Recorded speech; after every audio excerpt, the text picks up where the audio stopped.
xe thăm chia với mà bồn món ơi để cái bồn cái mà bồn á rồi cái tham chán đá mó rồi mà thăm chia mà để đúng tao nãy mình nặng bàn hốt mà bồn chán mình tên không mình đâm đòn khơi nhé mình khơi nhé mỏm đúng không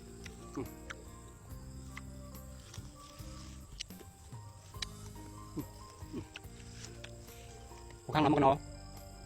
khi đã tới thấy những trà nó đợt đi đấy được cái não này một nồi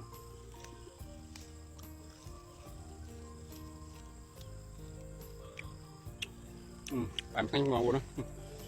ỏm sai được chít bía hiên tham sách cùng lùm đổ mà buồn ỏm sai thăm chít bít bít quả mong khơi pha quả mong mà buồn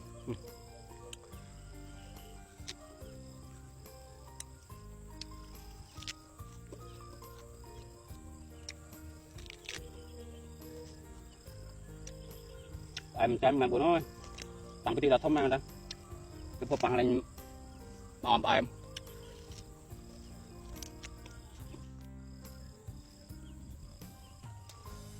để luôn mà biết sao cảm thấy biết mà rồi mình ấy lừa cái tha nó tỏi năng miền lừa mình mấy nhá phải nó tỏi mình ỏm sai dần từ ỏm sai đấy cụ đã đánh trên hộp nữa mình mấy nhá về thằng ấy nhưng mà hộp sao nữa cái hộp bàn đó phải em ỏm em mình đánh hộp mà buồn nó đọc thằng bình đầy nữa cái man hôm bán đấy làm ở cái đến hộp mình nắp bằng hộp bằng em ỏm em